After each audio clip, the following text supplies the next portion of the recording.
जो दूसरा बिंदु था आज की मेरे सेशन का, उसमें हम बात करेंगे उपस्थिति की। तो लखनऊ के आसपास के जो जनपद हैं वहां पर facial recognition based attendance system pilot के रूप में लागू किया जाना है। आप सभी अवगत हैं कि जो टैबलेट आपको उपलब्ध कराया गया है, इसमें इंटरनेट के लिए और सिम कार्ड के लिए कंपोजिट ग्रांट का उपयोग किया जाना है। कंपोजिट ग्रांट की धनराशि से इंटरनेट की व्यवस्था आपको इस टैबलेट चलाने के लिए करनी है।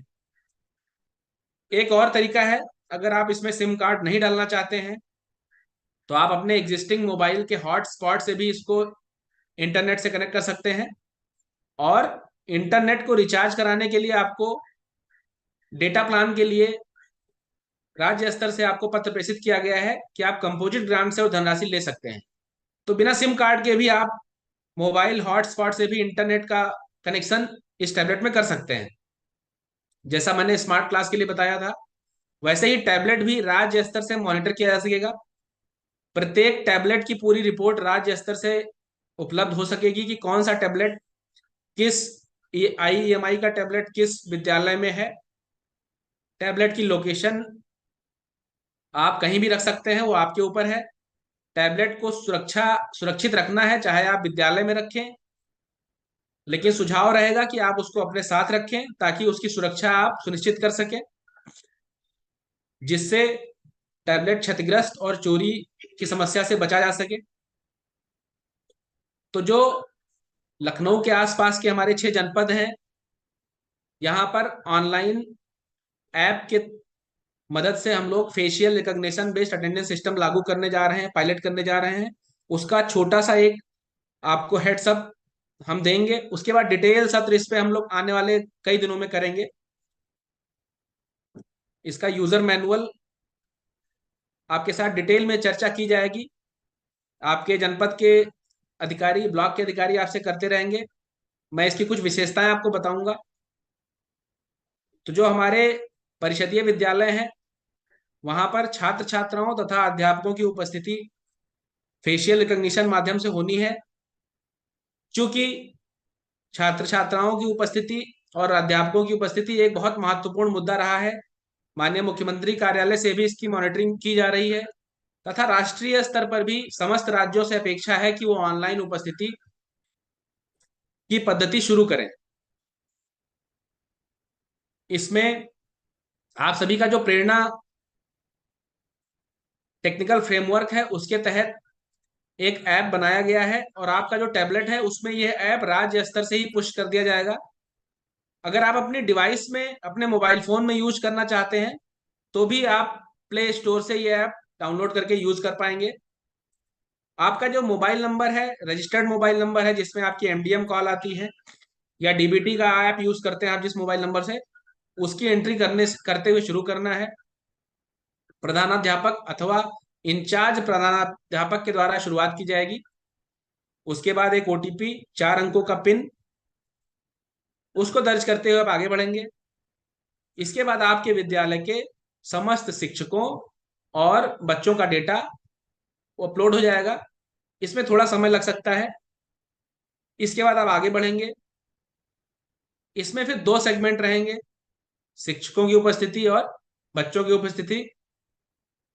प्रारंभ में बच्चों की उपस्थिति हम लोग माह में सिर्फ एक बार लेंगे।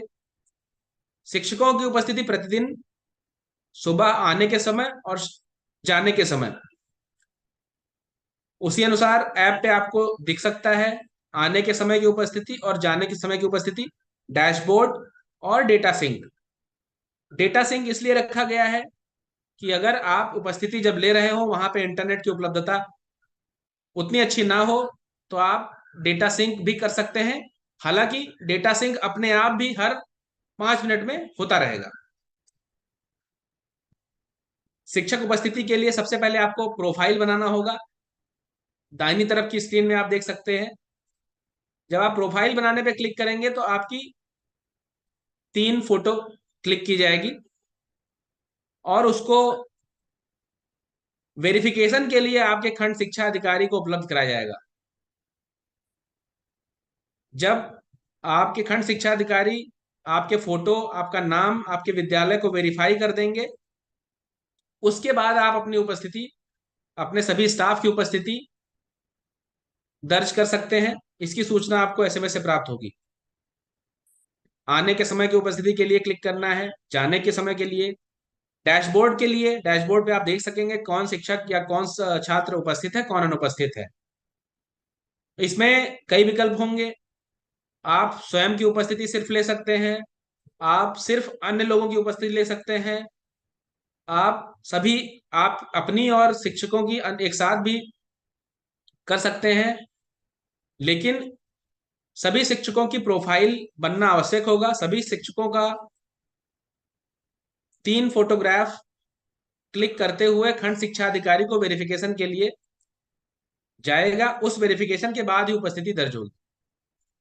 इस उपस्थिति को जियो फेंस रखा गया है, यानी कि विद्यालय की जो परिसीमा है उसके भीतर आप रहेंगे तभी उपस्थिति आपकी लग पाएगी। यह ऐप इसको सुनिश्चित करेगा। इसीलिए आपको विद्यालय परिसीमा में रहते हुए उपस्थिति का यूज करना है।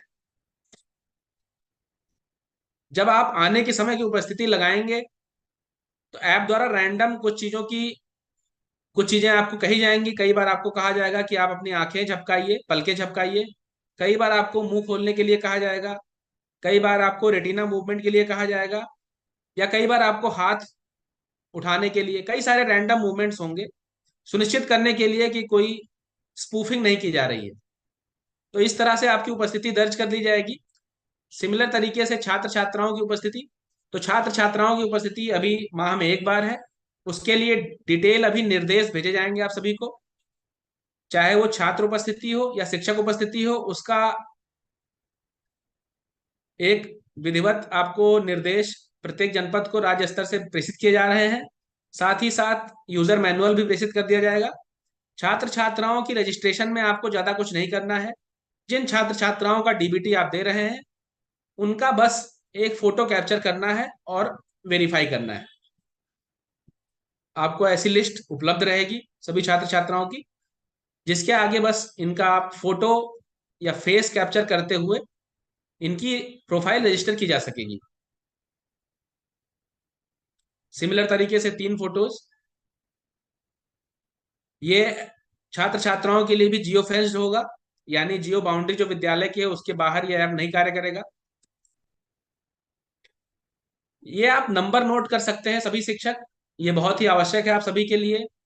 क्योंकि ऐप का यूज करते समय आपको हो सकता है कोई तकनीकी समस्या आए, या आप बीच में भी अ, अपने टैबलेट में कोई समस्या अगर आपको लग रही है तो भी आप इस हेल्पलाइन नंबर पे अपनी समस्या दर्ज करा सकते हैं। आपको यथासंभव निदान मिलेगा।